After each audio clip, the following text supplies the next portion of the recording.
Hello and welcome. I am X and Light, and this is my podcast. Today, we are doing the third of five podcasts involving the 9/11 conspiracy theories. So, if you haven't heard the other two, they are in my playlist. One would be Jeremy talking about the history leading up to 9/11. The second would be me talking about the math and science of the Twin Towers falling. And today we're going to have Rob tell us about the Pentagon. I almost said pentagram. That's a whole other podcast. Um, so, a couple of things. We have hit 1,300 subscribers, and I want to thank you. Thank you very much. I appreciate that. At the end of this podcast, and occasionally, I'm going to read the strangest comment that I've gotten that week, and I have a doozy for today, so it'll be fun. Also, producer Jeremy has set up in Discord, which we will be using on the fifth podcast. Is that right? Is that correct, Jeremy? We're going to be using Discord, and producer Jeremy has set up a special chat room, for those of you who choose to support this channel through Patreon. So if moderator Maya can put the Patreon link down there, then you guys won't have to mingle with the rest of us little folk. And anyway, I think that'll be fun, and it's going to be added onto the tiers. I actually did add it onto the tiers of the Patreon yesterday. So, hello, Deity Paranormal. How are you? Maya, is Maya around, Jeremy? Okay, so I'd like to welcome Rob. Hello, everybody. And Jeremy. Oh, we can't hear Jeremy on this one? Oh, okay. How about you, Jory? Oh, you can hear me. I am here. Okay. Sounds good. Can you pop in if you choose to, Jeremy? Okay. So, if he wants to say something, he can tell us, and one of us can repeat it. Yeah, we'll translate it. I have a decoder ring, and I'll use it. So I'll use my psychic abilities to let the viewers know at home what Jeremy is saying. Yeah, we don't want to lose our security clearance, so be careful. Hello, Mickey, and hello, Mad Meerkat. How are you? It's very early in the morning for Mad Meerkat. Thank you for joining us. And hello, Josh Johnson, who also happens to be sitting next to me on the couch. Okay, so is that all I had to say to start off with? Do you want me to do the? It's your show, Ma. Okay, so I'm gonna say that we started off this podcast, the original podcast, by saying we were gonna give our facts and our information, and we were gonna let you guys decide, which we are obviously still letting you guys decide. But I will say that looking into it and doing research, at some point you can't help but form some sort of an opinion, and that can occasionally show with several opinionated people. So, you guys, if you've listened to me before, you know that I'm not afraid to share my opinion, and I don't think Jory is, and I know Rob's not. So, if we are ready, you can have the stage, Rob. Thank you. Right, the Pentagon. During the time I've spent doing the research for this, I believe that it was a conspiracy, and it wasn't a conspiracy, and it was, and it wasn't.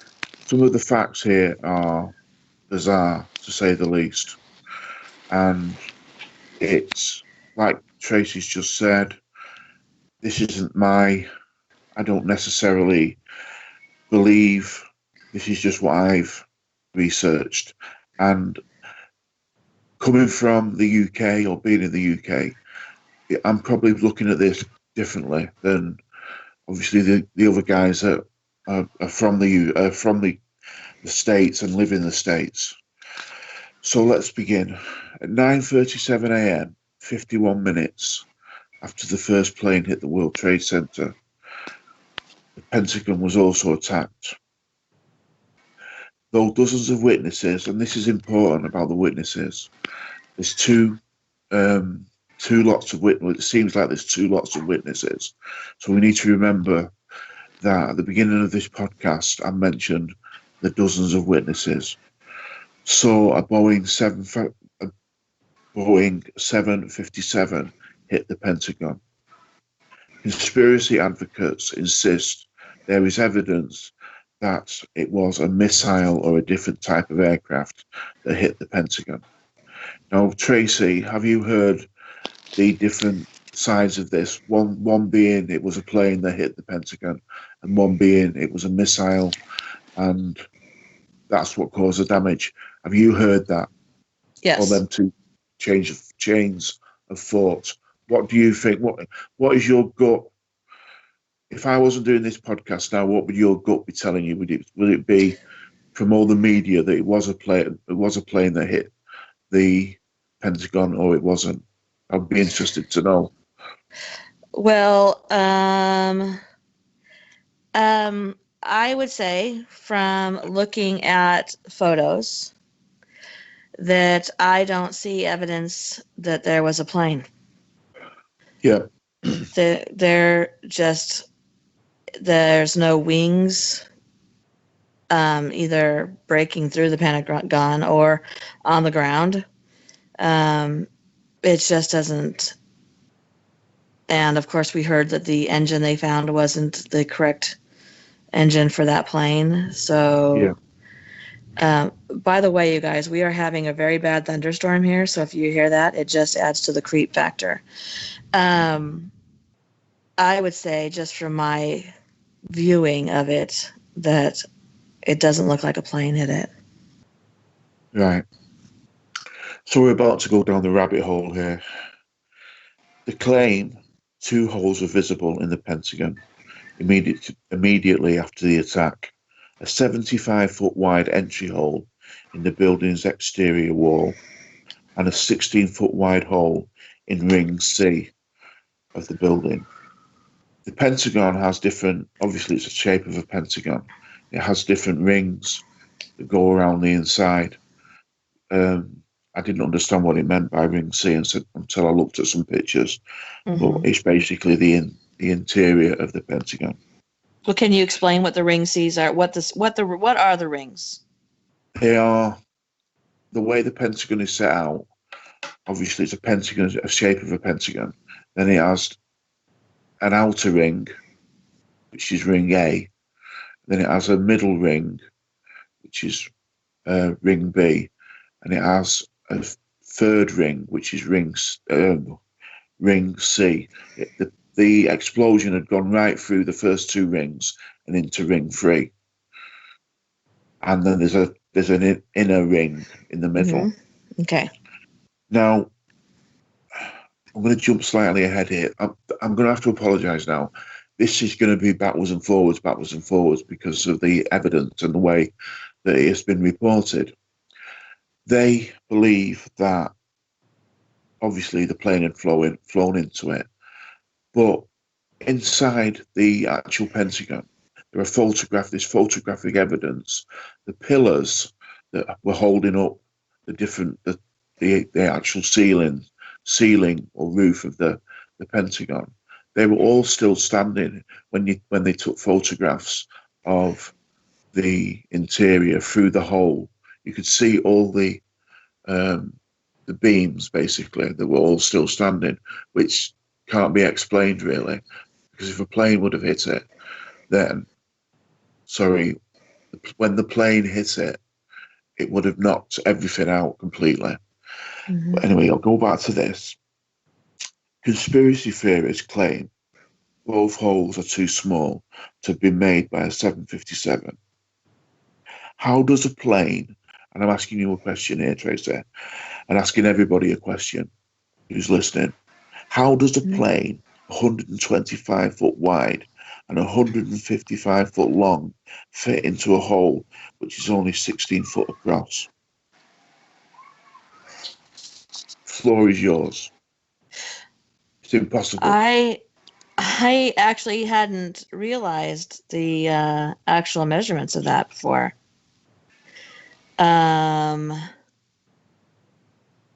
Wow.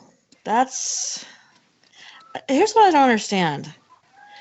I don't understand if we're supposed to believe a certain way, a certain story, then why it's so clearly wrong. Why would they have the resources to do better than that, I would think, don't you?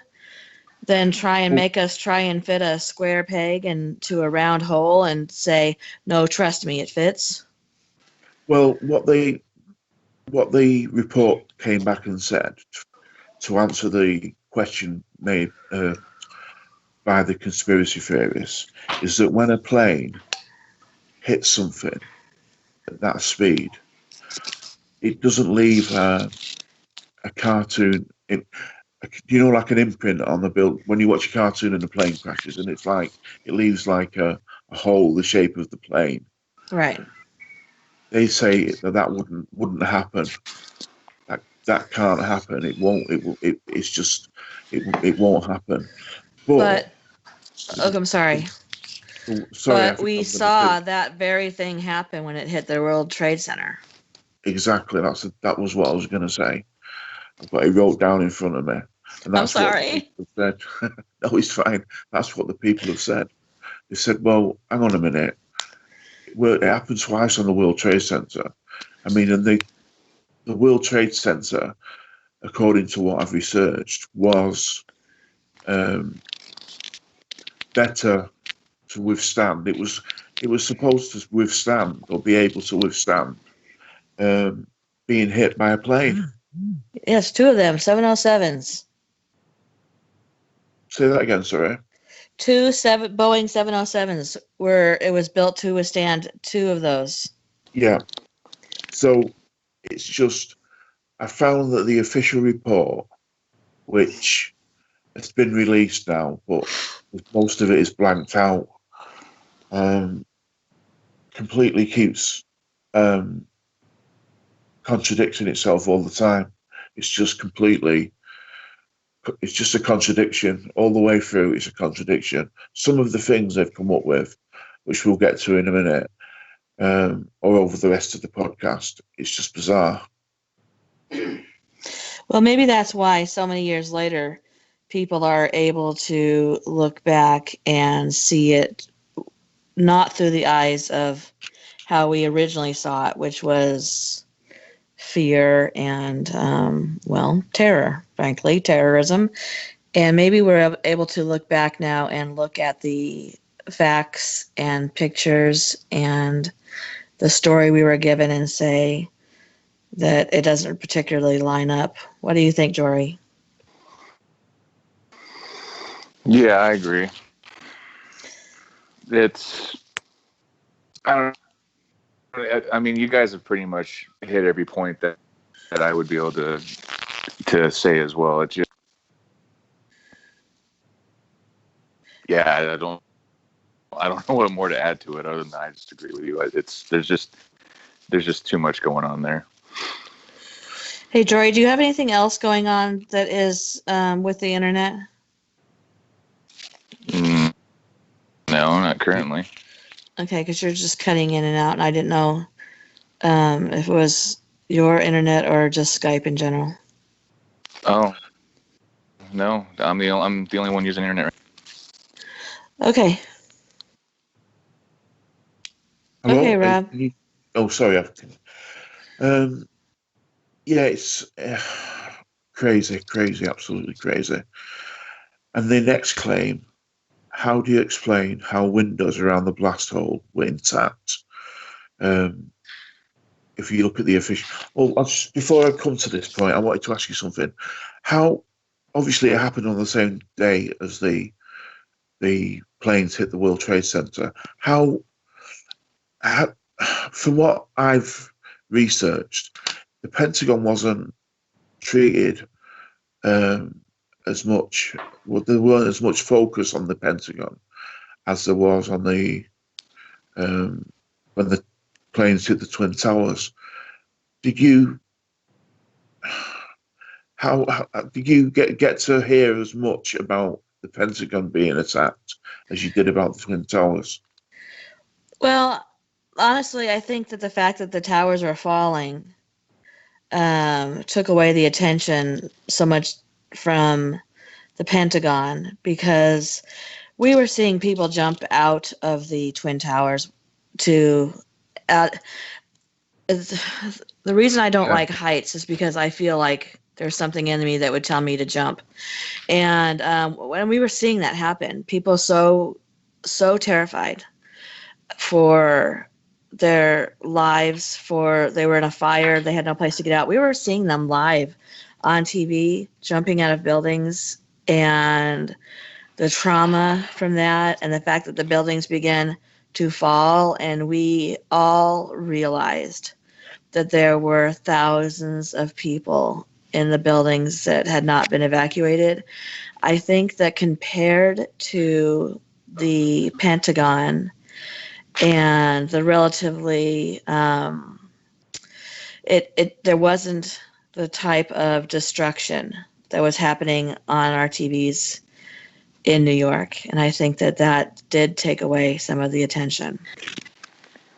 Yeah, I remember the attention was probably like 99% World Trade Center, and then 1% split between what happened in Pennsylvania and what happened to the Pentagon.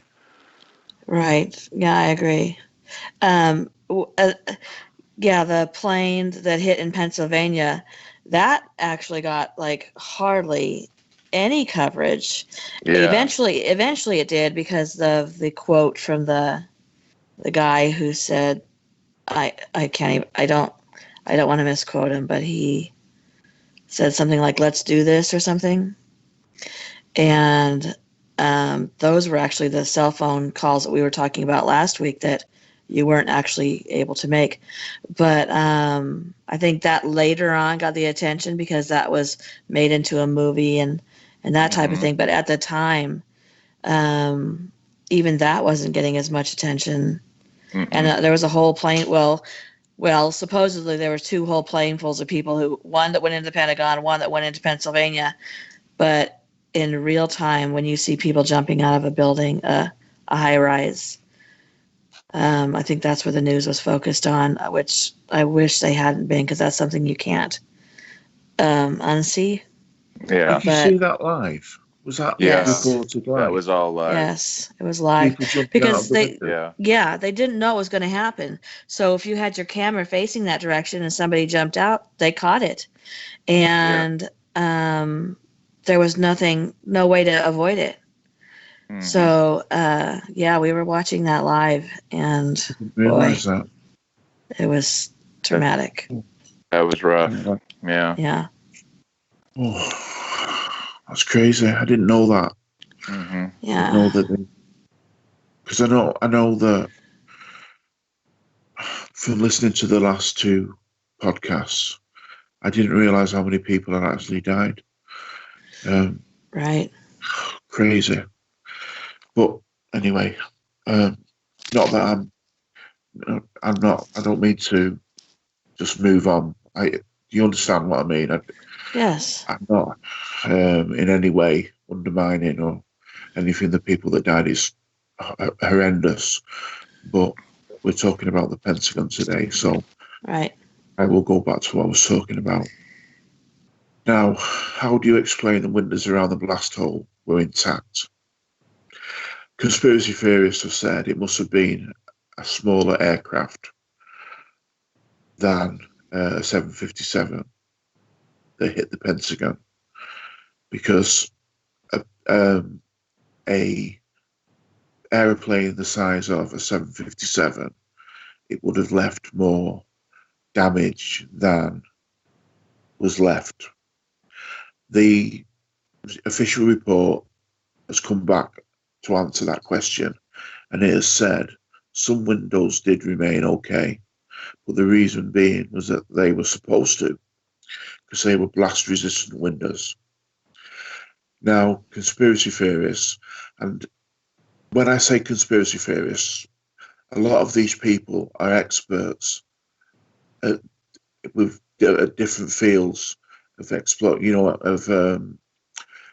explosive experts and pilots and other people, and they're the kind of people that were on the side of the so-called conspiracy theorists. They have said that, okay, we can accept that they were blast-proof windows, but there's blast-proof windows and there's blast-proof windows. This wasn't an explosion. This was a plane, which the size of what I said earlier, hitting a building. Those windows wouldn't have survived. They would not have survived. It was just like a neat little hole with all the windows intact around. That wouldn't have happened. But they're saying that because the windows were blast-proof, that's the reason why they didn't smash. I find that quite difficult to believe, to be honest with you. I find it the fact that, and we're going to get on to the next part, which is going to sort of include this, just doesn't make sense at all to me, because they can't even agree on the speed of the plane. Some say it was going really fast. Some say it was going quite slowly for a plane. But, they can't even agree on that. And being able to pilot a plane to hit, to come down that low and hit the Pentagon at that kind of speed takes some flying. It's not easy to pilot a plane that low to the ground. Does that make sense? Right. I have a question for you, Rob. Yeah, mate. In your notes, does it talk about the security cameras that were around and outside the Pentagon that showed the footage prior to the explosion? Yeah, all the footage was taken. Okay. And there was a I don't know if you call them petrol station, service gas station. Gas station, sorry. Yeah. The best footage was from the gas station, and the FBI came and confiscated all the footage, basically everything, and it has never been seen since. It's gone into some big black hole at the FBI headquarters, and it's never going to be seen again, because they were very clever. They were really, really clever. I'm contradicting myself here. They have released some footage, but it's footage that doesn't really show anything. Well, I was just going to say, I have seen footage of what they claimed was the plane crashing into the Pentagon, but the shape of the object was too slender and there wasn't wings. Yeah. So even the small taste of footage that they gave us to show, oh, this is the plane that crashed into the Pentagon, even at the high speed that it shows, you can tell it's not a plane. Yeah. Yeah, it's have you seen the footage of the explosion? Yes. When they show I've looked at this footage over and over again. It doesn't show anything. It just shows an explosion. Yeah, it just shows an explosion. It doesn't show the actual impact. You just see an explosion. Yeah. But in the gas station footage, you do see an object at a very high speed whiz past the gas station, like fast. And to me, seeing the footage, it looks like a missile. Yeah. Well, I agree. I'm going to come to to that point, and you're not going to believe. Well, I didn't believe it. It's absolutely, fairies and unicorns. I believe more than than what the official statement is. But anyway, Rob, that's a, yeah. can I ask you something? Of course you can. Are you trying to tell me there's not fairies? No, I'm saying that. Oh, okay. Okay. Because we were stepping in some dangerous territory there for a minute. I believe in fairies, And singing fairies. unicorns. Oh, don't even start with me. I know a 50-year-old. Oh, Anyway, anyway, what's her name? Ariana Grande. We'll carry on. thank you. Okay, this is where we're starting to get really down the rabbit hole. The debris. Conspiracy theorists, and remember, a lot of these conspiracy theorists are. I think it's unfair to name that the people have named them conspiracy theorists, but Hmm. a lot of these people are experts in the field. They're not just a bunch of nuts.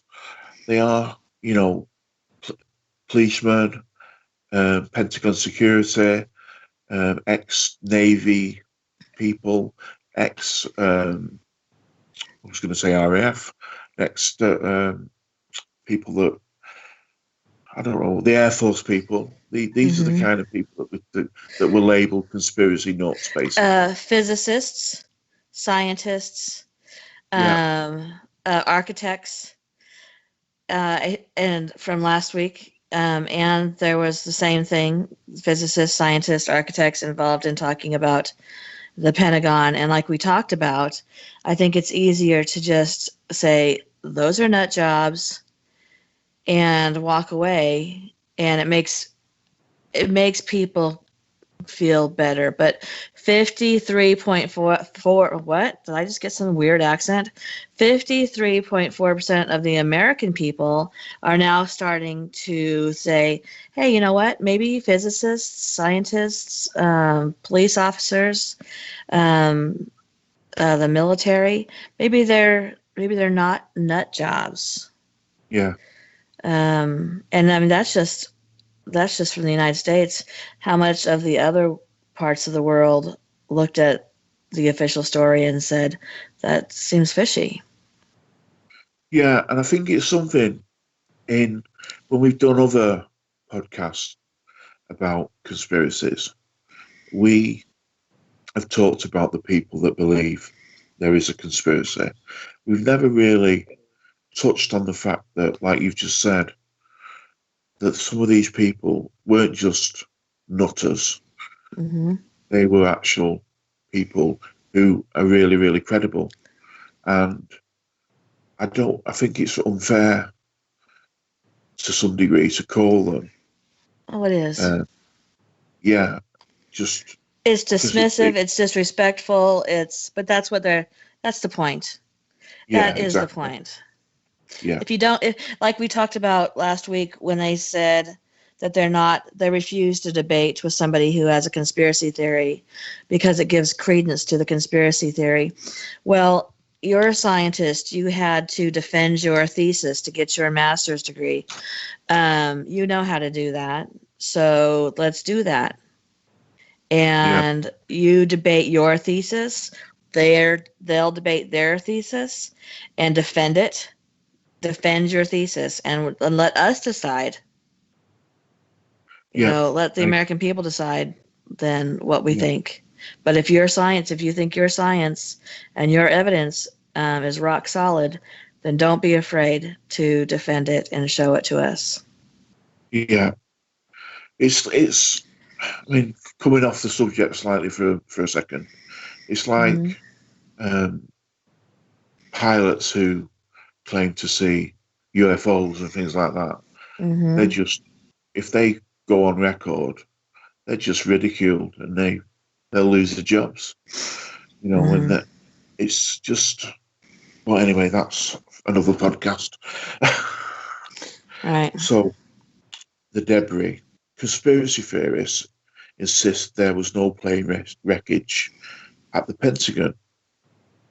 In reality, a Boeing 757 was never found, which begs the question: what hit the Pentagon? Now, they did find some wreckage, but the problem was the wreckage was from another plane. It wasn't from a 757. The engine was different.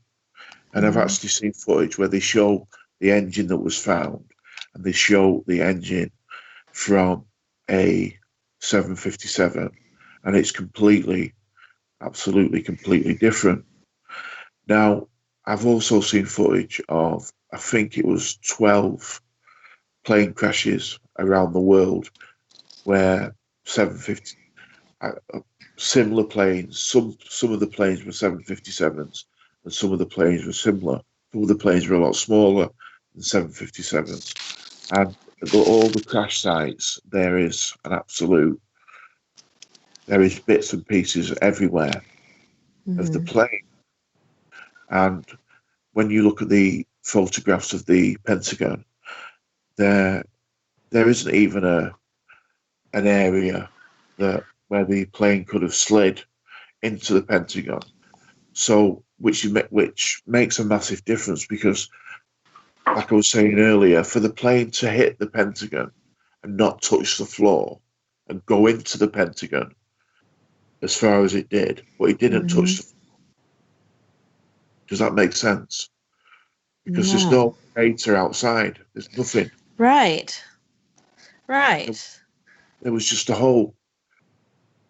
Right. You know, it was just a hole. There was no where the plane had slid across the floor. Yeah. Now I'm gonna in a little And the while. wings, and that would be keeping the plane perfectly straight at an altitude which is non-existent, and the wings don't even tip a little bit and scrape across the grass. Well, on the official report, they have shown. Now, I want everyone to listen to this. It's ridiculous. Imagine a plane coming down at a low altitude, then maybe 50 to 100 meters before it was going to hit the ground or it was going to hit the Pentagon. The plane pulled up, started to go up, and then it hit the Pentagon. Now, maybe in a little tiny sort of Cessna or a small plane, you may be able to do that. It still would be very, very difficult to handle a plane at such low altitude. We're talking about one of the biggest planes that's in the world, and it was coming down to hit the ground. Before it hit the ground, it started to go up, and it hit the Pentagon. You know, the science. I mean, you did a lot of talked a lot about science last week and about the World Trade Centers. The science for this just doesn't work. It doesn't work. You cannot fly a plane. They've said you cannot do this with a plane this size. It's impossible. But the official report keeps on saying this is what happened. And it's just bizarre and crazy. And no one will believe these experts that have said, you know, I've been a pilot for 30 years and I fly commercial aircraft. You know, This is just another crap, basically. But just ridiculed. I'll get off my soapbox now. So, obviously, they did find some, they found an engine. That was pretty much it, which looked like it had just been placed there. Right. Just placed it on the ground. And do you remember what the brand, it was built by a car company, what was it, Jeremy? A Rolls-Royce motor. Yeah, and it shows the different parts on the 757. It's a completely different shape, and it's got different parts to it than the actual engine that they found. But anyway, There was an expert, a blast expert called, now, this guy's name is Ali, I think Allyn, Alien E. Kilsheimer, Kilsheimer.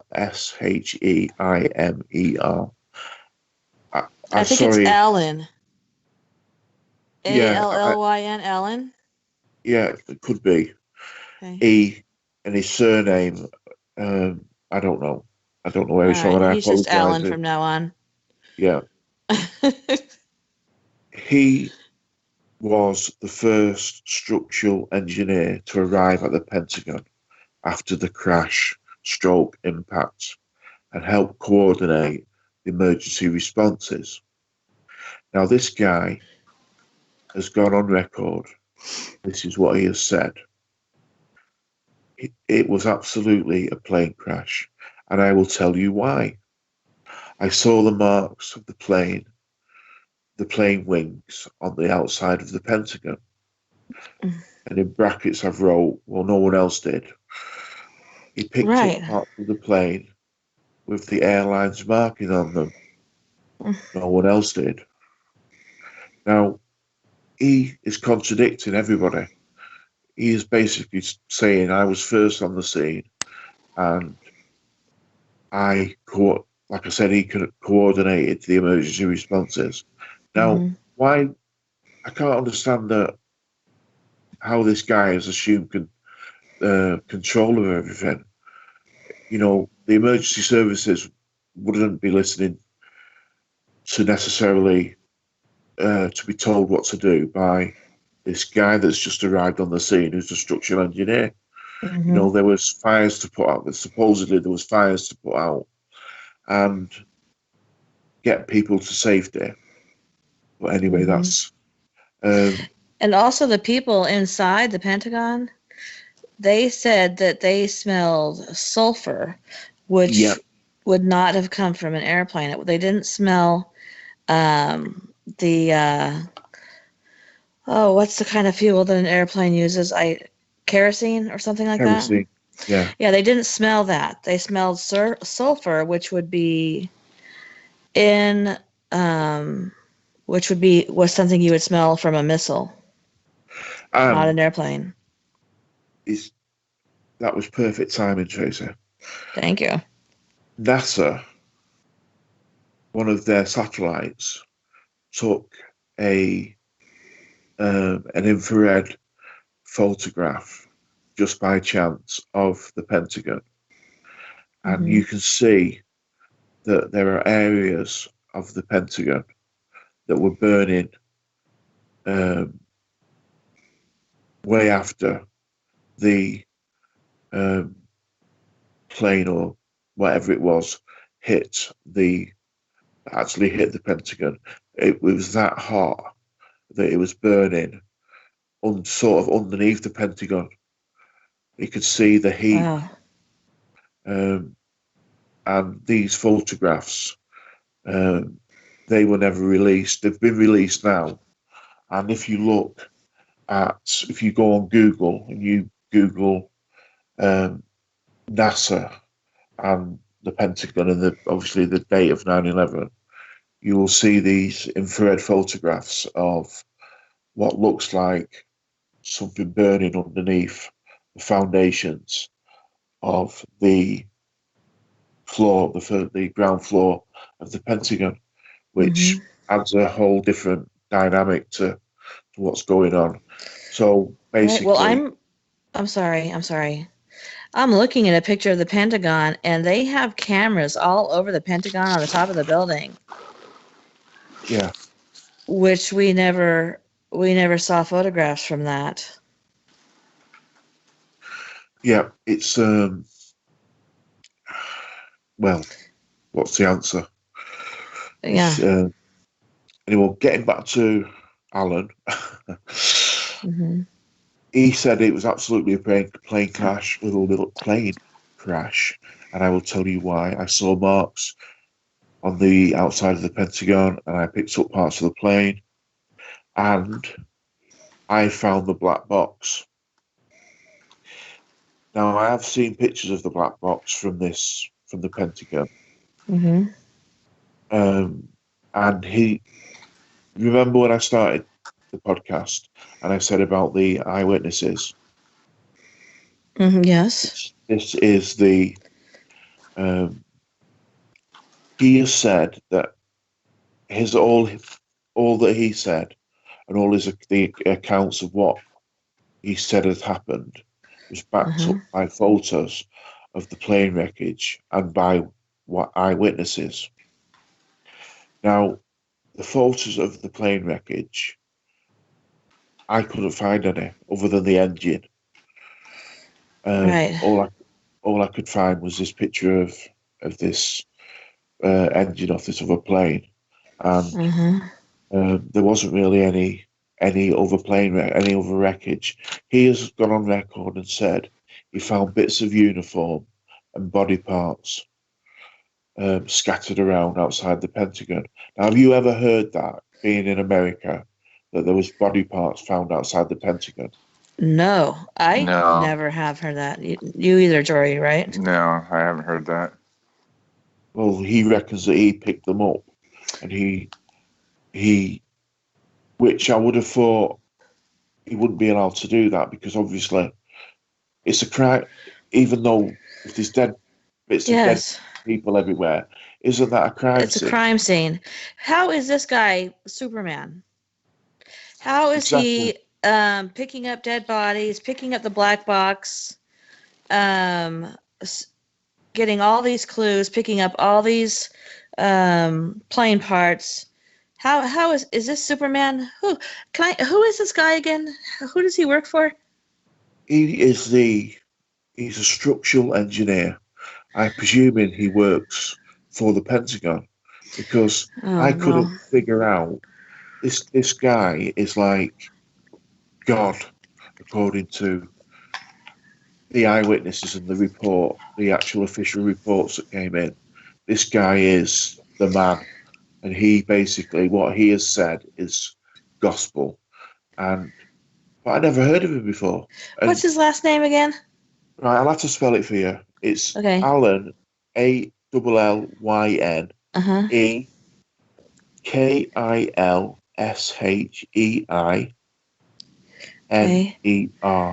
Okay. Kilsmer. I got you. and he's the structural engineer that I Hmm. don't know if you put his name in Google, he'll come up with maybe if you linked it to the Pentagon. But I made sure when I did my research that I spelt his name correctly because I couldn't say it, and I thought you might want to Google it. Yeah, I'm doing that right now. Um, I'm confused because he's a structural engineer. He also happened to be on the scene of the bombing in the Oklahoma City bombing, which I don't know if you know about that. Yeah, Um, but it's amazing that he can be on these scenes immediately after two incidences, almost as if he was put there. yeah. Or he was expecting them to happen. That's what I mean. Like, was he hanging out in the Oklahoma City bombing too?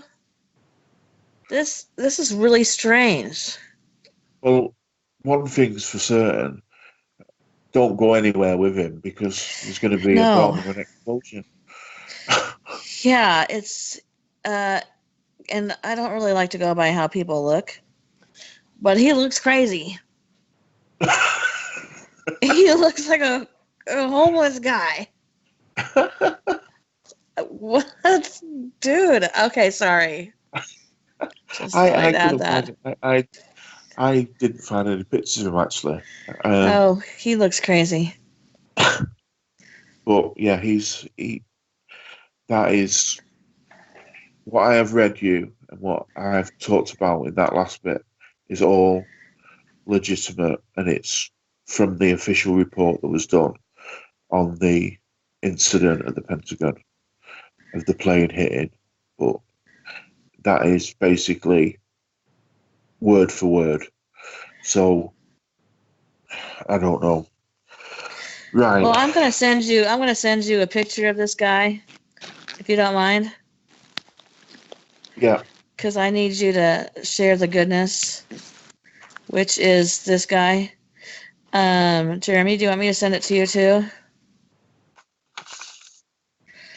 Okay, because I don't know if you want to like put it up online or anything. Not that his looks, make him any less intelligent, but I think they picked the right guy to. It's just what's funny is if you were going to talk about conspiracy theorists, you would go, "This is the guy we need to pick." Yeah.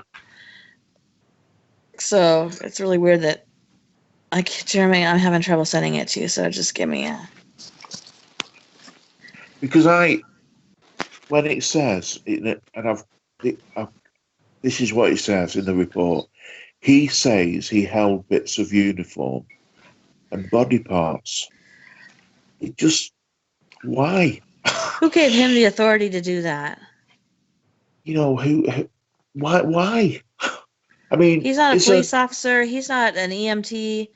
He isn't the FBI. He's nobody from the Pentagon. He's nothing. Why is he out here wandering around? Tracy, Yeah. isn't one of the listeners an ex-policeman? Yeah, Mad Meerkat. Mad Meerkat. Is he listening tonight? Yes, he is. Well, Mad Meerkat, can you, as a policeman or ex-policeman, would you expect someone to come on the crime scene like that and start handling bits of evidence? Would that be acceptable? I know, obviously, you've been a police officer in this country, but surely that wouldn't be acceptable for some guy to turn up and start rummaging through rummaging through all the evidence to find the black box and some bits of uniform and body parts and stuff like that. I'd love to know. You don't mind, Chasey, do you? Of course not. Yeah. When he answers, Maya, can you let Jeremy know so we can read his answer? Right. So that is basically all. It's not the end of the podcast, by the way. I'm just saying that is all the. I could have carried on with the facts and the claims forever, but I chose those few to just, which I thought were the most crazy. Now it's down to what I believe is going to be really, really crazy. I watched a YouTube documentary and it's called 9/11 Pentagon Footage Conspiracy Documentary. Now, these guys that did this documentary, they did it trying to be completely middle of the road, not swayed either way. And they were looking at evidence. They had flight reports from the Pentagon, from the official report, radar information from the plane that day. They interviewed people on camera who signed. Is it called is it affidavit or something like that? Yes. That their evidence was true, and they said they would go in front of a court and give their evidence to a court. This documentary crew, the eyewitnesses that were stated in the official report, funnily enough, Tracy, they couldn't find anybody that was willing to go on record that actually was an eyewitness of seeing the plane hit the Pentagon. They couldn't find any. None of these people that had been interviewed that had given affidavits could be found? No, they found a load of people that were willing to go on camera. But the official report at the beginning of my podcast, it says that they're, where is it now? Lost the eyewitnesses. There were dozens of eyewitnesses who saw the Boeing 757 hit the Pentagon. They couldn't find any of these witnesses. They couldn't find any of them. Two things. Mad Meerkat says, no way. We were trained that a crime scene was a sterile area. So, yeah, this guy wouldn't be wandering around picking up dead bodies and parts of the plane and whatnot. So he agrees that that wouldn't be happening. Also, you and I talked, and like maybe Jory can answer this too.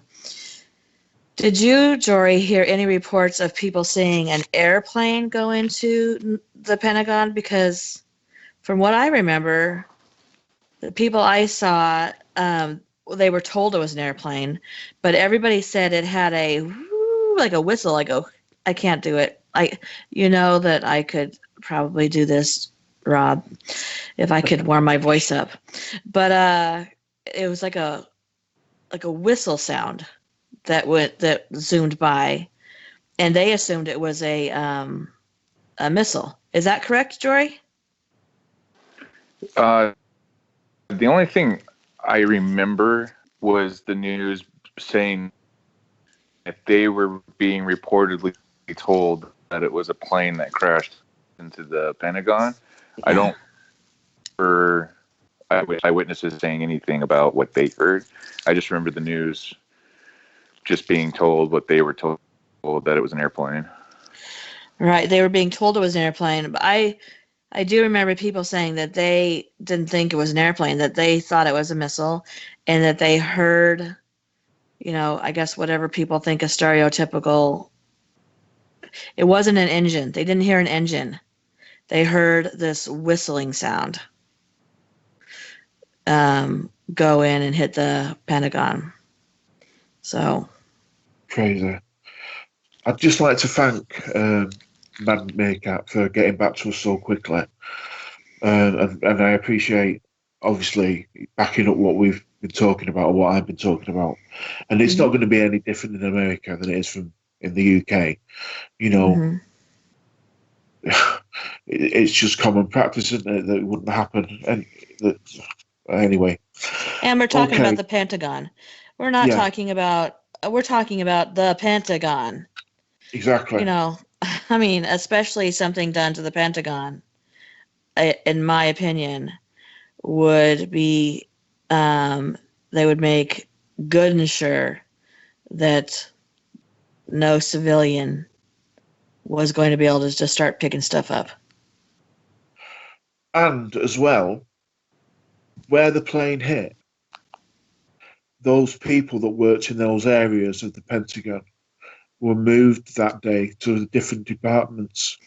Right. So there wasn't very many people knocking about there. I forgot that. They were moving. Yeah. Which is absolutely, they must be the luckiest people in the world. And do in your research, did you find who these people were, because it was connected to Rob, Jeremy's research? Did you find out what this group of people that moved, what their jobs were? No, I couldn't find that, but they were. It was sort of, they were asked if they were given 24 hours or something to move to a different department and take all the computers and all the important stuff. So basically, where the plane hit, it was just an empty set of offices. Well, do you know what they were? Do you know what those offices were? No, those offices were the accounting department for the missing $2 trillion. Yeah, I remember last week now. Yeah. That's quite a coincidence, isn't it? Yeah, that's a coincidence. All right. Coincidence. Yeah. Excuse me. Right. So here is where it gets crazy. Oh, what Mad Meerkat was? I'm sorry. Mad Meerkat wants me to say one thing. The area was cordoned off, and a written record. I'm sorry. The area was cordoned off, and a written record was kept of anyone who entered and left the scene. The first people to go in would be the scene of crime, guys. No civilians would be allowed anywhere near. And keep in mind that Mad Meerkat also knew somebody who had been killed in the World Trade Centers, and he ended up going back there not long after. He went back to New York. And you were presented with something from, what was it, a flag? I don't want to say your actual name, but was it a flag, Mad Meerkat, that you were presented with for your friend? Um, he'll answer in a second. So yeah, he's backing us up that that it was cordoned off. Yeah, I It thought it it would have been. wouldn't. Yeah. Yeah. Okay. Here is my problem.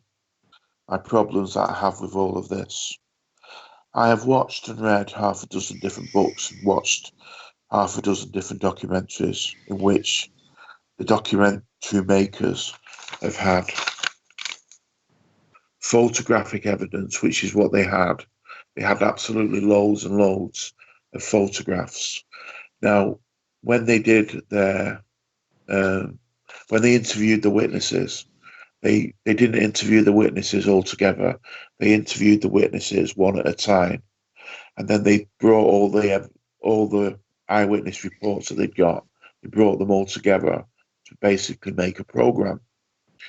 So what they noticed was a lot of what the eyewitnesses were saying. It was very similar, maybe a couple of seconds out of what they heard or what they saw. But everybody, you know, people are going to come up with different time periods. But Mm-hmm. actually, what they saw was very, very similar to each other. Now, two of the eyewitnesses were Pentagon police officers. Now, they didn't know each other, but they both gave the same answers. Now, since they have gone on record, they have been told that they are not to speak about it again, or they'll lose their jobs. Mm-hmm. Now, they were given maps of the area and maps of the flight path. There is, on the approach that the plane would have made, on the north side, I'll try and get my geography right here, there is a naval place or something. And then further over is an airport, a commercial airport. And on the other side, there's some other kind of building. So the plane would have had to come down the middle, completely down the middle. Now, so they've all been given maps and told to draw what they believe was the flight path of the plane. Mm-hmm. Now, I couldn't understand. It wasn't making sense to me. All these different, obviously, because they had loads and loads of different maps. They had loads of maps with what the eyewitnesses have wrote on drawn on the maps, and I couldn't get it at all. Just let me find where I am. Well, while you're doing that, Mad Meerkat says he was given a piece of the window glass and a key ring from from what had been the Trade Center gift shop. Window glass. That's sad. Terrible. Oh, it's a horrible thing, isn't it? Really, at the end of the day, Yeah, it is. and it's even worse when when we're talking like this and we're doing a podcast about whether what is true and what, these poor families. I know I said it last week. These poor families who don't know what happened and have been lied to. You could never put it to bed, could you? And sort of move on with. Well, for me, I don't think you'd be able to move on with your life because you're being told a pack of lies. Yeah. Yeah, I don't. Yeah. I can't even imagine. So they interviewed, this is crazy, a taxi driver. Now, his name, let me just see if I did write his name down. He's got a weird name. Right. Anyway, I can't find his name, but he's a taxi driver. And he said, basically, that, well, at first he said that one of the lampposts that the plane had hit went through the windscreen of his taxi. Hmm. Now, remember we were talking about the flight path of the plane, Mm-hmm. and we're gonna talk about this as though the plane did hit the Pentagon.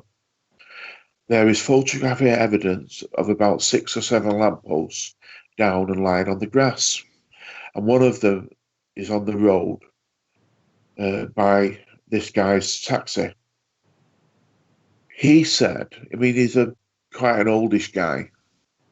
He said that he saw the plane fly over, and um, the plane hit the lamppost, and the lamppost went through his taxi on the passenger side.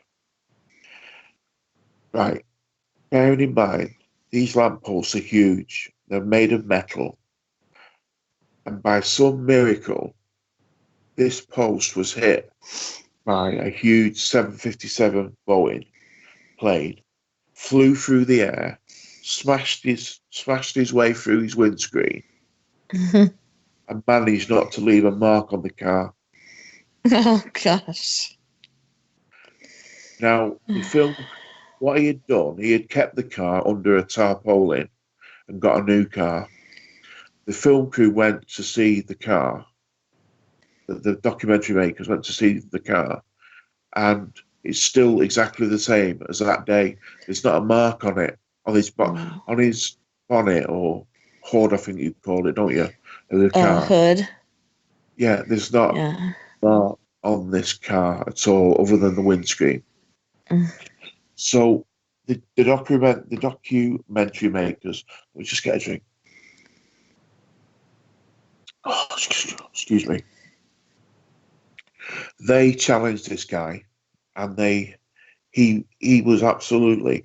They produced the pictures of his cab, and they produced pictures of where he said he was, and he wasn't there, and he was adamant. This guy, he said, "Well, that's obviously not my cab." He said, "Well," they said, "Well, there's a picture of you stood by the side of it," and he Oh was adamant. no. He was absolutely adamant that he was in a place that he wasn't. Then they sneakily left the camera running while he was talking, and he was saying that basically it was staged Oh my and gosh. he was paid X amount, but he said he wouldn't go on. He wouldn't be filmed saying it, but obviously they had the the the voice footage of him saying that it was a he was calling it a big organization, and I'm just a small man. I'm just a taxi driver, and blah blah blah, and you know they he basically admitted that it was all a big setup, a complete setup, and um, it didn't happen the way that he had seen. Now, going back to the lampposts were all of them where they had fell, other than the one that went through the taxi, where they had fell, you couldn't actually see them. They were all on like grassy areas. The makeup of the road system that, from what I can gather, obviously I've never been to the Pentagon. There's a couple of bridges or flyovers, and it's the roads are sort of raised up from the side of the road, and the lampposts had fell down, so they were sort of, if you were driving along the road, you wouldn't be able to see them. Does that make sense? Right, yeah. So you couldn't see all these lampposts that were down, other than the actual one that was through his windscreen. Oh, and another point as well, I forgot to mention. He said, I mean, I don't know how much these weigh, these lampposts, but he said, and this is true. Well, according to him, he lifted this lamppost out of his car window on his own, Oh my goodness, help me. and he So put we it have down. another Superman on the scene. Yeah, Was I mean, his baby trapped underneath it? Yeah, that's the only way that's going to happen. yeah. Oh, excuse me. He lifted it out on his own, and yeah, Superman. And the guy must be about 60 or 65. And he was saying that he said that his wife works for the FBI. And, Oh. but he And he's a wouldn't, taxi driver? he's a taxi driver. Just an old guy he was, but his wife worked for the FBI. And he said that the FBI had come and interviewed him. And he kept saying, well, you can ask my wife, you can ask my wife. And they kept saying to him, well, where is she? Well, she's at work. When will she be home? Well, I don't know. She works for the FBI, and sometimes I don't know when she's going to be home. Oh, Oh my shut up. goodness, help me. Could they verify if she worked for the FBI or not? They never did. They never. It was pointless because I don't know he if you got to can the point. verify who works for the FBI or not, though. I don't know. That's right. That's right. If you're walking down the street and you're like, hey, she works for the FBI. I think that we have here a guy who wanted his 15 minutes worth of fame. Yeah, but he said she worked for the FBI. She could have been a bleeding cleaner. Mm-hmm. You know This what is I mean? true. Yeah, that's true. Yeah, he did say in what capacity she worked for the FBI. You've got to watch this documentary, and I say that to everybody because it's brilliantly made. It's about an hour and a half long, and it's absolutely amazing. And you'll be sat there at the end of it, like, I don't believe what I've just watched. It's absolutely bizarre. And the documentary is a lot of the stuff that was on YouTube and a lot of the stuff that I researched was just a couple of minutes long. But obviously, this one is still up, this documentary, and it's called 9/11 Pentagon Footage Conspiracy Documentary. And it I'm sorry, Rob. Can I just? I don't know what the word I'm looking for is. Interrupt. Thank you. I just want to say thank you to Victor Lyons for showing up today. If you guys are interested in unidentified bodies, people who have women mostly, but some men, and there's children who have been found dead, murdered, and nobody has claimed them. Victor does a lot of good in that area and does videos about them trying to get these people identified and back to their families. And if you want to go see his YouTube channel, it's Victor Lyons TV. And Adolf Hitler is back. So, hello, Adolf. Just in time. how's the weather in Argentina? On that fancy little lake you got. He probably doesn't get out much. He's old by now. No, they used black magic to keep him young and healthy forever. He made a pact with the devil, probably. No, literally. Oh dear. Sorry, we veered off a little bit. Does he know that guy that was in charge of the the civil engineer, the one with a weird name? Do they know each other? Probably Alan, and he says that the weather is good in Argentina. So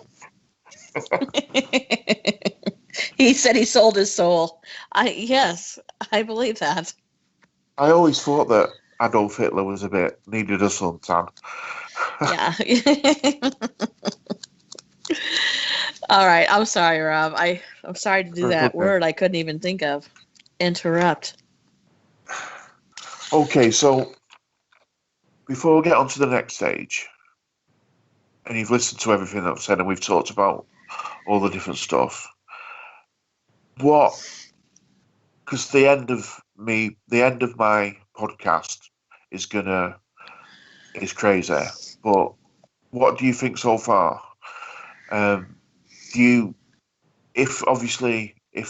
If you hadn't have heard anything about this is a really difficult question to ask someone, especially an American.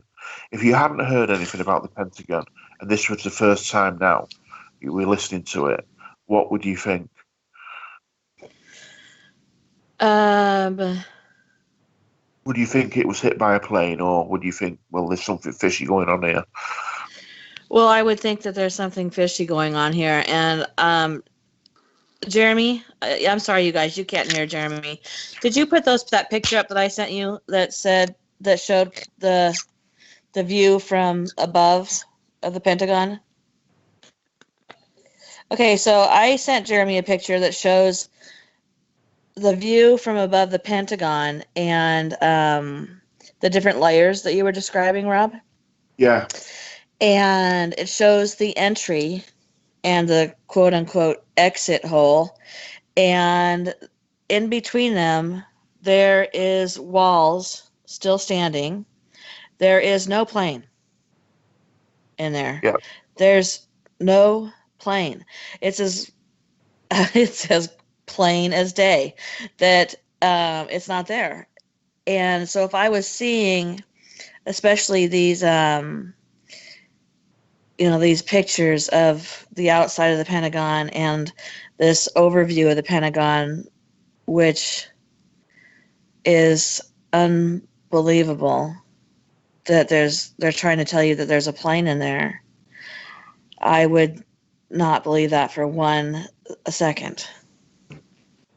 This is one of those areas, this particular segment with the Pentagon is, if you took this aside from everything else that had to do with that day and tried to sell this as being hit by an airplane, but with all the cameras they have on the Pentagon, all the security they have on the Pentagon, the fact that there's businesses around the Pentagon that have security photos, security cameras, and we can't see one gosh dang picture of a plane hitting the Pentagon.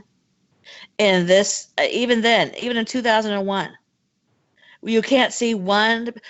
You could see grainy photographs of a guy going up to an ATM in 2001.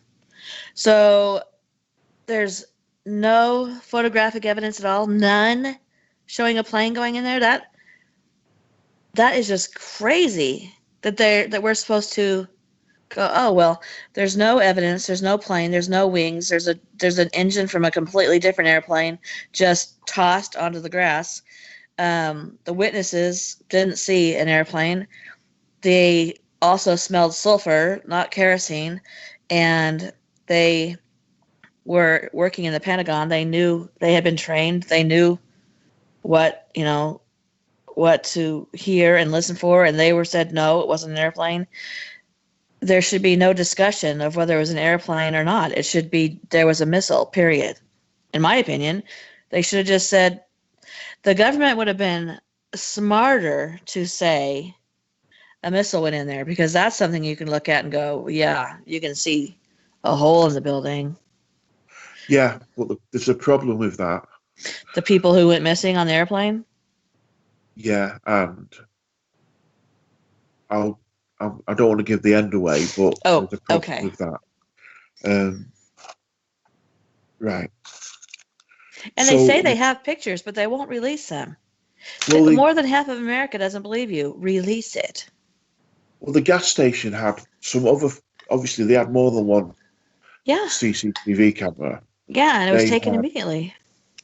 they were taken and confiscated by the FBI. Hmm. Within, I mean, they were going around taking the cameras and the footage away before, you know, before anything else, really. And I mean, it stands to reason they would take the camera so that they could, see exactly what happened. But when you never show the footage, which is something that's automatically done, um, that's the suspicious. That's when you start going, what's wrong here? It's crazy. I've seen pictures of Bigfoot, supposedly, but you can't show me this plane going into the Pentagon. Yeah, can people hear you? Yeah, they can hear me. Okay. So I don't think there's any definitive proof of a plane hitting it. I mean, as far as that footage that Jory was talking about, like I've seen the footage too. It's about 5 frames a second, and you see a grayish tube, like a cylindrical object, and then the next frame is an explosion. And it's not indicative of a big 757 or whatever the plane is. And it's definitely doesn't show the flight path they say, because you'd be able to see it from the camera's angle, the southward downward spiral corkscrew that this amateur pilot pulled off. Right. Yeah. They don't show that in the footage, but they do show in a lot of pictures something quite the contrary. So you guys know how thermal expansion and jet fuel brought down the Twin Towers, right? According to the official story. Yeah, I was gonna say, okay, yeah. Well, it just so happens that this plane that hit the Pentagon must have not been carrying any fuel, because all the impacts around, or all the debris around the impacts show desks with papers and chairs that are not Right. burnt up. Yeah. It can't even catch paper on fire. It's not. How's it going to melt steel beams? Right. Yeah, you're exactly. absolutely right. And I don't think I've seen the footage of the cylindrical object going in. Does anybody have that? It might be on I YouTube. haven't got it, but It might be on YouTube. Yeah, it's probably like through CNN. I think they released it like not long ago. It wasn't released like a year after 9/11 or anything. It was a while. Yeah, And it doesn't look like an airplane. No. No, it doesn't. It's like what Jeremy said. It just kind of looks like a slender tube. Really Yeah. interesting. you're going to love this next bit. Okay. Feel like Christmas morning. I can't wait to tell you this. So you've heard me talking about the documentary team. You've heard me talking about all the people that were interviewed, and you've heard me talk about the people that they tried to interview that went on record, but all suddenly just disappeared, and they couldn't obviously trace anybody. So you may be wondering what all the people told the documentary team.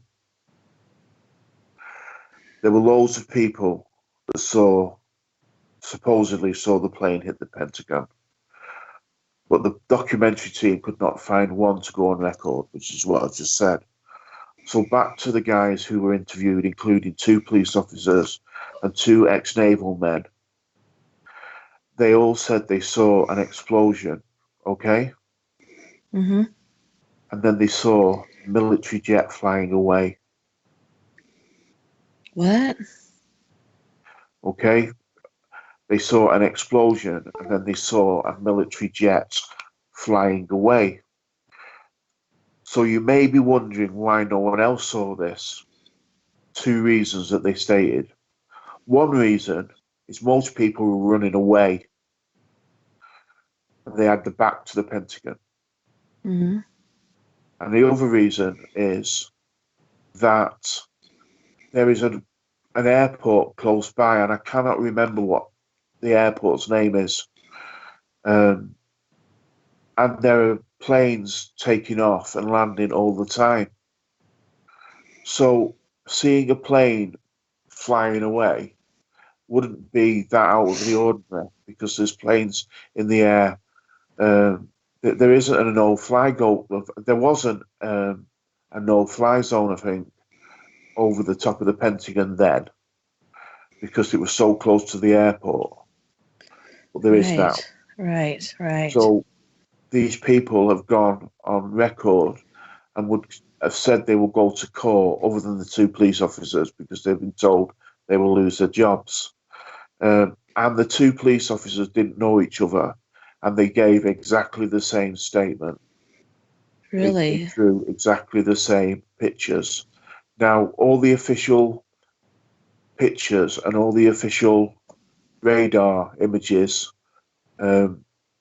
basically the documentary team said they were I can never say this word, fabricated, I think that's the right word, and basically they were made up because there is no way a plane could have done the maneuvers and fly down, basically hitting all these, missing a big, huge clump of trees, then dropping down like 50 foot, hitting all these lampposts. Bearing in mind, the lampposts had just fell down. They weren't. Can you imagine a 757 hitting a lamppost? It'd still be bloody going. Yeah. It's still moving through the air. But these basically are just fell down. It didn't shear anything off the wings. Obviously, with the wing part of the plane that hit the lamppost, none of the bits of wing would be on the floor around the area of the lamppost because people couldn't even see that the lampposts were down because they would just lay on the grass. And it, like I said earlier on, the plane would have had to come down and then go back up again because it didn't hit the floor. They have said, and they have got signed statements by pilots and ex-pilots saying the guy that was considering who was flying the plane, this guy must have been like the greatest pilot that ever lived to be able to do the maneuvers that the radar and the witnesses said that happened. It was impossible.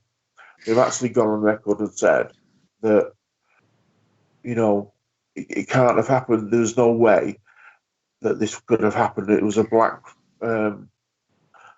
flag, whatever they call them. I can't remember. What's it called, Jeremy? The flags? What are they called? False flag. False Well, flag, you know, that pilot is the one who his instructor at the school said that he wouldn't let fly a two-seater airplane. He wouldn't even let him do the equivalent of backing out of a parking space with the plane because he was not able to do that much with an airplane. Yet he managed to fly it all the way over to the Pentagon, go down super low without hitting nose diving into the ground, you know, fly it perpendicular to the ground and then right into the Pentagon without touching grass, which is, you know, a pretty amazing feat for anybody. And this guy, his instructor said he couldn't back a two-seater out. He couldn't back it up and line it up to get it on the tarmac to fly. He was that in what's the word I'm looking for? Incompetent. Thank you. Yeah, he said the instructor said he wouldn't get in a car with him, didn't he? Yeah. That's insane. It's and also you've got the images from NASA, which probably they weren't happy about when they released this. They could see there was something burning underneath the Pentagon. So maybe there was an explosion underneath the Pentagon as well as a missile hitting the Pentagon. It was like twofold. Mm-hmm. Maybe there was stuff there that they wanted to get rid of. Maybe was just. But the implications for me, and being in the UK and from the UK, if I was American, I would be scared to death, because if my if my government was prepared to go to these kind of measures, then what aren't they prepared to do? You know what I mean? Mm-hmm. And I don't mean to sound anti-American, because I'm not. I love America, but it's scary thought, isn't it? That you go that the government, if it is all true, the sort of measures that the government would go to basically fool a whole country, or try to Mm-hmm. fool a whole country. You know what won't they do to? It's just scary. I think. Yeah. I don't know what you guys think, but it must be hard. Well, something that makes me feel better. I mean, I don't know if that's the word I'm looking for. Uh, Something that gives me hope is the fact that if you had taken a survey right after it happened and asked people if they believed that it was the official story, I think the majority of Americans probably would have said yes. Yeah, But now, when you have over half of the people saying no, it gives me some. And like you said, these aren't men living in their mom's basement waiting for her to make them a bologna sandwich and they never come out. These are people in the armed forces, scientists, police officers, physicists. These are respectable people in their fields that have no reason to lie. They have no reason to lie. There's just no benefit, because they could be suddenly not respected in their field. Like, oh my God, John is one of those lunatics who thinks that there's a conspiracy theory. So they really are risking their reputations by stepping out and saying this is a lie. So there was no real motivation. Like I said last week, when you look at who benefits from this official story, it is certainly not the people who are labeled conspiracy theorists and wackos. They yeah, don't benefit from that at all. So who does benefit? Well, obviously, anybody involved in this situation who caused it benefits from people believing the story that they're given. yeah. Whoever that is, whoever's involved with it. I'm not pointing fingers and saying this person or that person, but there are people who benefited from it. Yeah, And also, Mad Meerkat says if there was a plane, surely there would be more evidence of fire. Yes, especially considering, like Jeremy pointed out, that an airplane brought down the Twin Towers, 3 of them, based on just jet fuel alone, and buildings that were built to withstand 2 Boeing 707s. That fuel from one brought the whole buildings down and on their own footing, but there wasn't that kind of a fire here in the Pentagon at all. Like you said, desks and papers and everything just totally fine. Do you know what else as well that I found really strange? You look at the photographs of the Pentagon just after the incident, and because there's sort of grassy areas all the way around the Pentagon. All the Mm-hmm. grass in front of the hole is all lovely and mowed, and it's all nice. Mm-hmm. There's nothing on the bleeding grass. Mm-hmm. Yeah. You know, and they show pictures of other plane crashes, and it's like horrendous. what it does to this where it hits and the crater it causes, and they disintegrate, don't they, on when they hit the ground, and there's bits of plane everywhere. There was none of that at all. Yeah, well, they don't necessarily disintegrate, but there's bits and pieces of plane everywhere, Yeah. all along the trail of where it, where it was hit, and there's nothing. A motor from a completely. This is what I can't. This is where I just think, who are these people? Just a motor from a completely different airplane tossed out onto the grass. There's Crazy. no explanation for that. Just like, oh, okay, moving on. Nothing. And we don't, because we're human, and it's easier to say, well, it's nicer to believe the less scary story. It feels better. It feels safer. We don't insist on saying, explain why a random motor that didn't belong to this airplane was tossed out onto the grass. Where's the motor that belonged to this plane? Why, on the pictures from above the Pentagon, do you not see any airplane? Where's the goddamn wings? Why weren't they sheared off? And not only were they not sheared off, but where the wings should have gone in, there's no indentations. Those walls are fine. So therefore, if those walls are fine, then the next conclusion is that the wings had to be sheared off. But there's no wings. Yeah. No wings went in. No wings stayed out. Where are the wings? Yeah. And it's really clever as well, the way that, and I'll keep quoting this documentary, it's really, really clever how they did it. You can lead people, can't you, sometimes, and get them to sort of say what you want them to say. But they were very clever. They waited for them to give their evidence and draw on a map the flight path that they saw. And they got all that information from them. And then they showed them the official flight path and the official photographs. Right. After they'd already given what they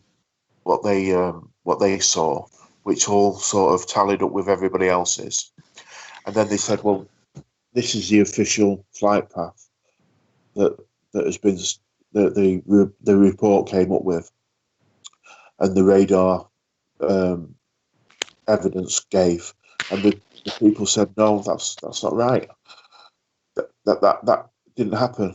It didn't happen because I was here and saw it there, and I was over here and I saw it there, and it didn't happen.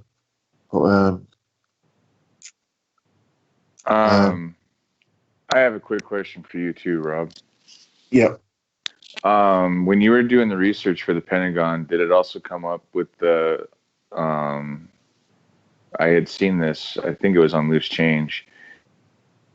The area of impact on the Pentagon was also an area that just happened to be the area for the past 10 years. They had been reinforcing it, just that specific part at that time, reinforcing it for possible terrorist attacks by like reinforcing the walls for blast damage and changing the windows to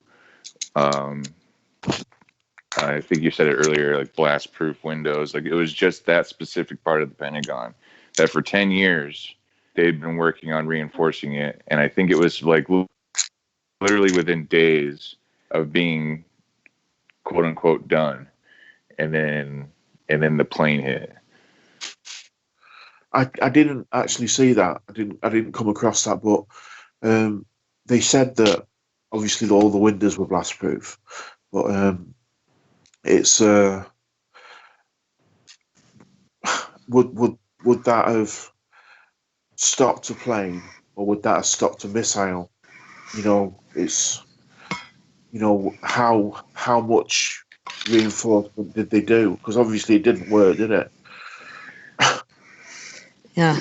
Right. Well, it's funny because when they were talking about it, they did report casualties, but it was like very minimal, like very, because it's like you guys said, they were moving everybody out of that part of the Pentagon for the past 24 hours. And then it also was the one area of the Pentagon where they were just finishing completion on, oh, we're going to beef up the security of these walls in case a missile hits us. Right. So it just seems very coincidental that the one area of the Pentagon where people were being moved out of, and they were just within days of finishing reinforcing it for anti terrorist attacks, and then it gets attacked by, well, official reports as a plane. It just seems fishy. Yeah. It's just, The people who died in the crash of the Pentagon, which was Flight 77, was 64, including the 5 terrorists. So, does that mean only the people on the plane died? Because there wasn't any survivors on the plane. Well, they were saying inside the Pentagon there was very minimal casualties. I don't remember the exact number, but I think it was, I know for sure it was less than 100. Because, like you guys said, there was not anyone really supposed to be on that side of the Pentagon in the first place. Mm-hmm. So I think if there was a plane that crashed into the Pentagon, the majority of the deaths tallied would be on that plane and not in the Pentagon itself. It says 125 at the Pentagon. So everybody on the plane, however many hijackers were on that plane, which was like 2. Is that correct? Was there just one? I can't remember. Was 2? Okay. So yeah, very, very few actually in the Pentagon because they had been moved. it's really difficult to get an official figure of how many people actually died. Because everything, a lot of sites and a lot of information quotes different numbers. So I don't know why that is. I am reading right now that 2,996 people were killed, including the 19 hijackers. More than 6,000 were injured. These immediate deaths included 265 on the 4 planes, including the terrorist, 2,606 in the World Trade Center and the surrounding area, 125 at the Pentagon, but that doesn't include the people in the plane in Pennsylvania. That completely leaves them out. Because that's weird. A lot of the conspiracies states that there might not have been passengers on the plane. It was just the hijackers. But obviously, if it was a missile, obviously they don't carry passengers, do they? Right. No, well, they brought Alan. Alan flew in on it. Yeah, Alan was there with his cape. Yeah, he was there. But yeah, that's interesting. And when, like I said, when Jory does his podcast next week and is talking about the airplane, and we talk about how there were 4 airplanes, I'm going to talk about a 5th airplane that some of you may remember, that there was a 5th airplane. And there is a documentary. Don't ask me what it was because I can't find it now. But there was a documentary discussing this airplane on the tarmac. And we'll talk about that next week because I saw it with my own 2 eyes. So there was a 5th airplane. And for some reason, we don't count that anymore, or we don't talk about the terrorist who hijacked that airplane, which is also a strange thing to me. Yeah, because obviously you've got the World Trade Centers. There are people that say it could have been a missile, It could have been missiles that were made to look like planes, and there's all sorts of different weird sort of things that they say. But if for argument's sake, it was a missile that hit the Pentagon, and it was two missiles that hit the World Trade Centers, where have all these people gone that were supposed to be on the plane? Because obviously, Yeah. Well, they made a TV show about that, and it was called Lost. Okay, so I'm going to. Todd asked a question. He wanted to know where the airplane left and where it was going. Okay. Let's see. It was a scheduled American Airlines domestic transcontinental passenger flight from Washington Dulles International Airport in Dulles, Virginia, and it was going to Los Angeles International Airport. So it was going across country, so it would have had a lot of fuel. Which is another strange thing because that was carrying a lot of fuel, not a big explosion. yeah, There were 64 people on board, by the way. There were 64 people on board, which included the 5 hijackers and 6 crew. That was an empty plane. Strangely, that was and then there were 125 people killed in the building. See, like you were talking about, it's hard to get an actual number yeah, because that's the third number I came up with. So there you go, Todd. It was going to fly from Virginia to Los Angeles. crazy. Yeah. I, I mean, I don't know about you guys, but I just found it just. I mean, when I finally got to the end and I read about the jet and it flying away, for me, it all fell into place. And because I couldn't work out what these witnesses were saying, and it was really difficult at first to figure out from the maps because it was difficult not knowing the area and Mm-hmm. sort of layout. But then all of a sudden, when it clicked, it all sort of clicked into place like a jigsaw. And well, yeah, obviously, Well, if it had been a fighter jet that they saw, or some kind of a jet that could, fire a missile, any of those type of jets that would have been in the air at that moment would have been under orders to destroy the commercial airline before it hit. yeah, So the fact that they saw it flying away, also hearing the noise of a missile, etc., shows that it had no intention of destroying an airplane before it hit the Pentagon. yeah. Why was it there? And a couple of the witnesses were ex-Navy guys, and because they said that they could tell that it wasn't a commercial airliner by the sound, because it makes a Mm-hmm. different sound. Right. Um, ow, sorry about that. And they saw, obviously, it's like, do you know, we were talking the other day about magicians. You still there? Yes. Yes. Talking about Yes. We were talking about magicians. Yes. and it's like sleight of hand, isn't it? You've got this explosion at the Pentagon, and then who's looking then Mm-hmm. away from the explosion?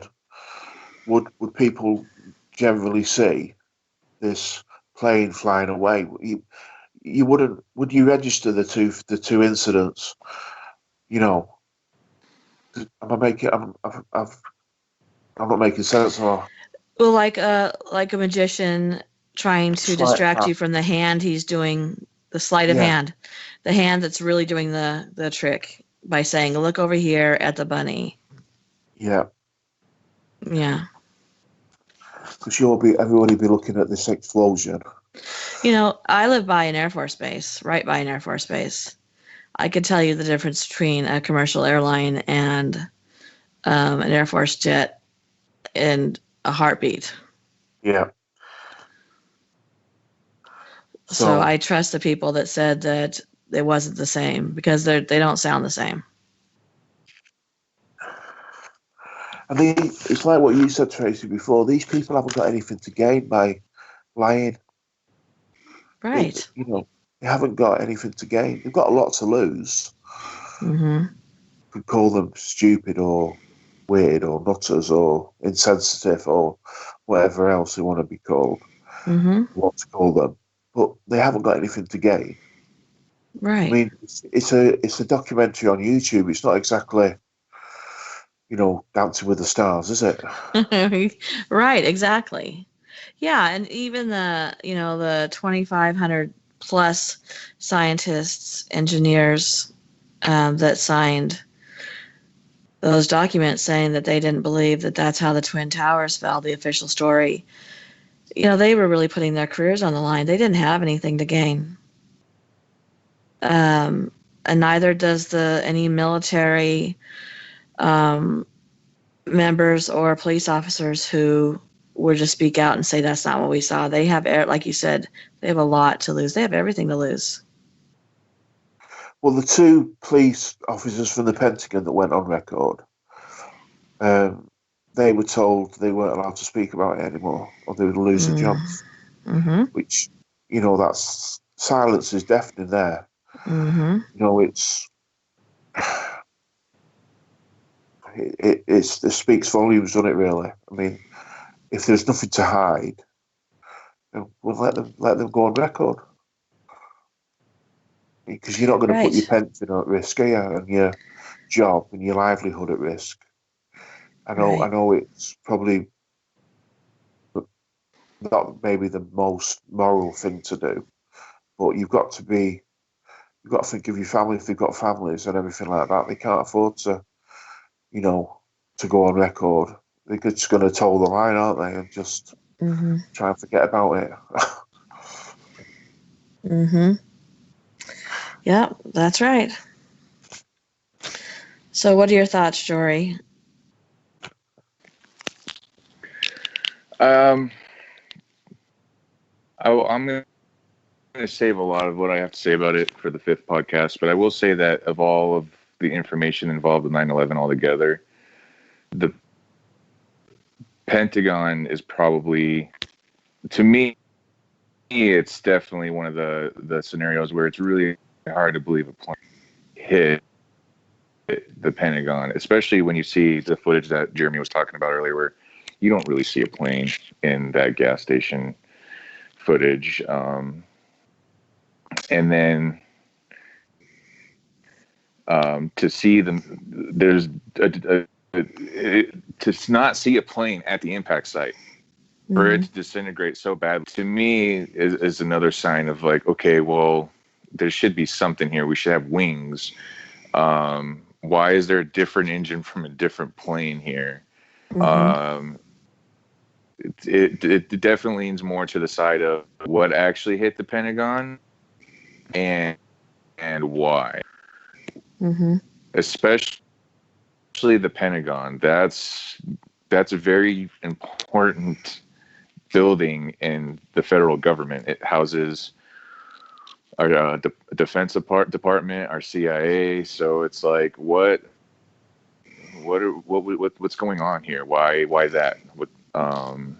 So yeah, it's that one to me is just it's crazy. Mm-hmm. It's crazy to think that, and it's like you said earlier. I'm not trying to point fingers at anyone specifically, but it just does not look like a plane hit that at all. Right. Right. Well, And yeah, I think have a lot Alternative to is even scarier than a plane hitting it. Right.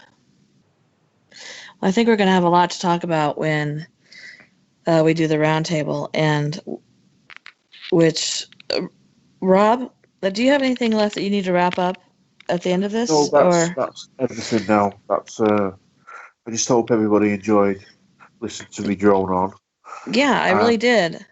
I hope maybe that Rob, did you hear I Jeremy? Rob, did you hear but Jeremy? yeah, say that again. Did you hear Jeremy? No. Go ahead, Jeremy. Oh, nice one. Cheers, mate. Thank you. I just did you learn anything you didn't know about the Pentagon? Because obviously being being American, I felt a little bit nervous today about sort of talking about America, something that happened in America when I'm in the UK. But I hope it went okay. It went very well, and I like when we started this, I said that I liked hearing your perspective as somebody who wasn't here, who can sort of look from the outside in and tell us what you think. What do you guys hear that squeaking noise in the mic in the somebody's microphone? Yeah, No. Oh yeah, I do. But so I liked that you came at it from, like you said, is it a conspiracy? I don't know. Is it yes, no, to be able to come, you know, with fresh eyes, so to speak, and look at the information. So I think that perspective helps a lot. I appreciate that. I mean, Um, I wanted to try and stay middle of the road, but it got really impossible at mhm. some points to try and be impartial. Right. Right. Well, that's why I said, the more you start looking in, and that's why I want people to keep an open mind. Because the more you start actually hearing facts, seeing pictures, the more likely you are to form an opinion.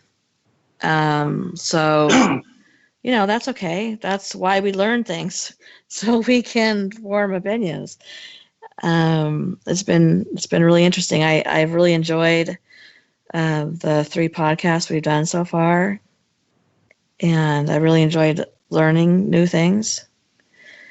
And for everybody who's listening, and if you're listening after this goes up on YouTube, one of the benefits of being a Patreon member is that on the fifth podcast, when we do the roundtable, you will be able to call in and voice your opinion or share a fact that we haven't talked about, or ask a question or whatever. Um, so if you guys would like to do that, that would be a lot of fun. I can't wait to ring myself. Yeah, Rob, can you hang up and then call back? And we're going to be doing that through Discord. So that's how we're going to have you be able to call in. So if you do not, Jeremy, you said they do not need to have a Discord account to do this. Is that correct? Okay, so it would help you if you had a Discord account, but you do not need one. And then what we would do is give you a link, right, Jeremy, so that they could use that to call in. Okay, so that would be, if you guys are interested in doing that and be able to sit like you're sitting at our round table discussing this. I always, for some reason, in my head, I picture the round tables they always have after that. What's that Alaskan fishing show? What's it called? Help me, somebody. Yeah, Deadliest catch? the deadliest catch. After the season, they all the captains sit around the table and they start talking about it. In my mind, that's what we're doing. We're in a bar at a round table talking about this. So bring your alcohol if you want. And it'd be interesting to have you bring your questions, your thoughts, your opinions, and discuss them. So the Patreon link will be in here, Maya, and I'll put it on YouTube. If you are not already and you'd like to be, please subscribe. Like I said, we finally got to our 1,300th subscribers, so that is very exciting. Good night, Mad Meerkat. Thank you for staying up late. If you like the podcast, please go ahead and give it a thumbs up. That really helps my channel to be recommended. If you would like to be notified when we go live on podcasts or when I upload new content, please click that bell, or the chances are that you will not be notified. And all money that goes to Patreon will be used for merchandise for us to make shirts that we will be able to give away through Patreon, through giveaways through the channel, and that can also be purchased if you would like to do that as well and support the channel. So, can I read this week's weirdest comment to me? Well, Can I do that? yeah. Does anybody else want to say anything before I read this comment? I can't read it. Is that you, Jeremy? He's being sarcastic with you. Oh. Okay, so I get a lot of thank you, Victor, for the congratulations on the 1,300 subs. And I don't know if you were here when I did it, but I promoted your channel to send people over there because you have a really good channel. So I have a story that's called The Alchemist / Homunculus. If you don't know what a homunculus is, it's a male sperm in a chicken's egg. And if you really feel the desire to, you can look on YouTube for these videos of Don't what do they, not the process. I've never seen the process, but I've seen like the results. And Victor, I did it about probably a half an hour ago when you said that you had to go. So at 9:54, and it's 10:05 right here to me. So yeah, about a half hour ago. Anyway, so they grow these, whatever they are, homunculuses is what they are. And I did a story about this, and this is the story that just, it will not die.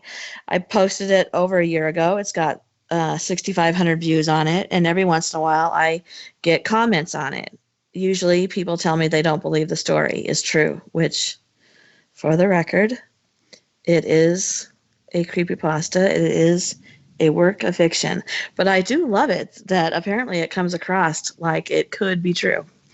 So in between the messages I get where people tell me that I should kill myself, which, by the way, if you are ever sitting in front of your computer or your laptop or your phone and you think that you hate my voice so much that you should tell me to kill myself over it, please count to 10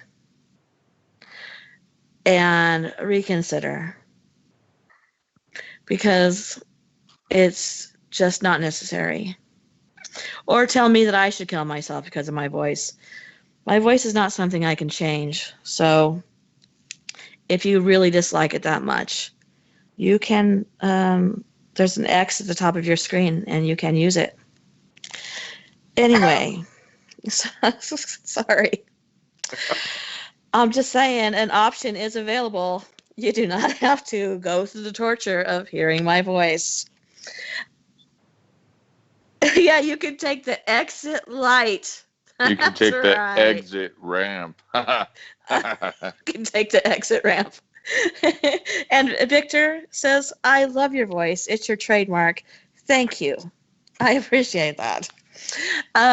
So anyway, so this guy, 2 different people left me comments saying that, because there are comments under my homunculus video that say you should never play God, which, people are talking about, the chicken egg thing. One person left a comment and said, I don't think it's playing God. It's, I'm going to clean it up a little bit. He said, it's just intercourse. And so I had talked to Rob about it and was like, I'm kind of stumped because I pride myself on trying to answer every comment left on my channel. If for some reason I have not answered your comment, leave another one and say, hey, you didn't answer my comment, and I will. Unless you tell me to go kill myself. And then you're right, you've been blocked. So another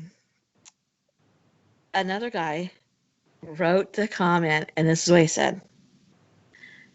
So you're telling me that, and I'm not going to use the word he said, but you can imagine, in a chicken egg is playing God? I don't believe this. Yeah. Homunculus are strange creatures that you feed protein till they fully grow and learn to breathe air. But it's not playing God. It's just raising your own child. It's intercourse. This has to be made up.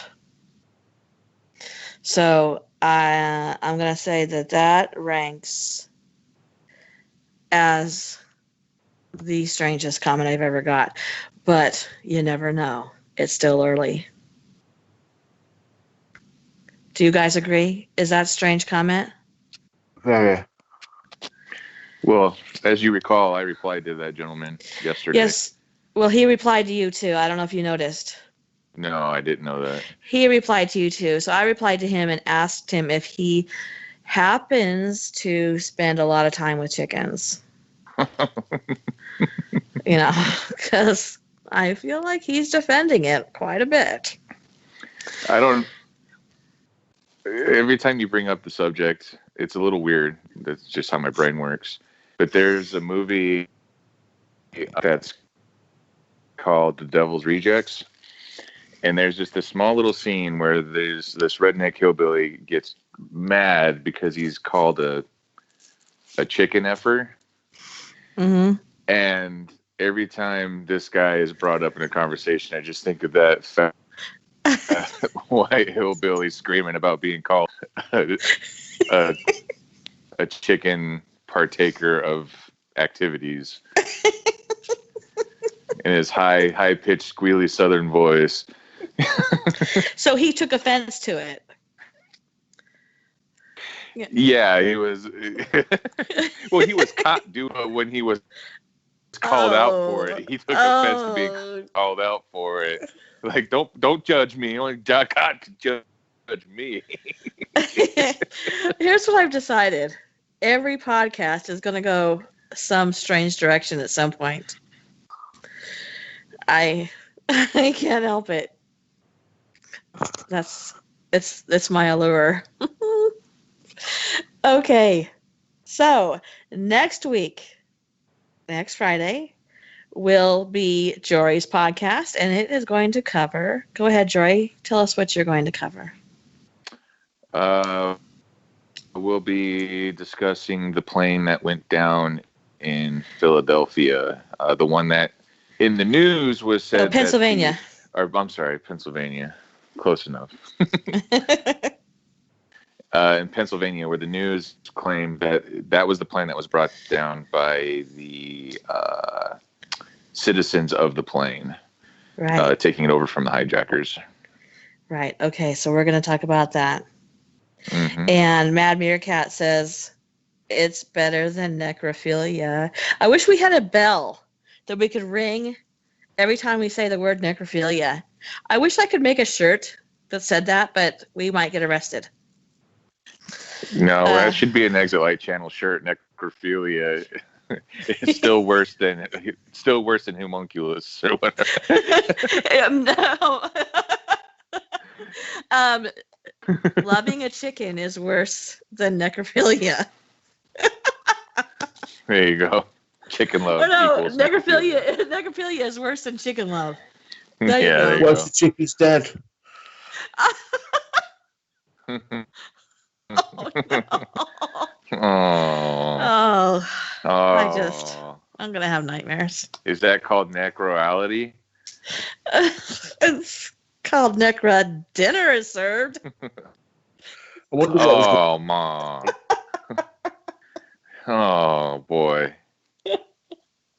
Just don't. I can't. I want to go further with this, and I'm like, no, we're on a podcast. I'll be a good boy. Mad Meerkat says it's dead boring.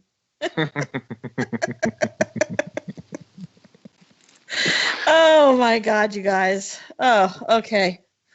Well, on that note, we're going to end the podcast. I want to thank you all for coming, all for listening. I want to thank you, Rob. Thank you for your presentation. I really enjoyed it. Thank you, not a problem. Thank you, Jory. Thanks for having me. I always enjoy you. I try. Just your presence. Thank you, Jeremy, for whispering in our ears and coming on. I appreciate that. And thank you, moderator Maya, whose father told me last week I forgot to thank her. And she was a little hurt about that. So thank you, moderator Maya, for all your hard work. Oh, Rob and I have groups on Facebook. Rob's is Paranormal and Supernatural World. Mine is, shockingly, Exit Light. Go ahead and join those. Rob puts a lot of interesting paranormal information on, and I mean, he just covers like so many things. Weird things that are going on in the world, creepy things. If you guys, I know you guys do like that kind of stuff, go ahead and head on over there to his page, group, and my group. And that is it for tonight. And we kept it really close to 2 hours. What, Jeremy?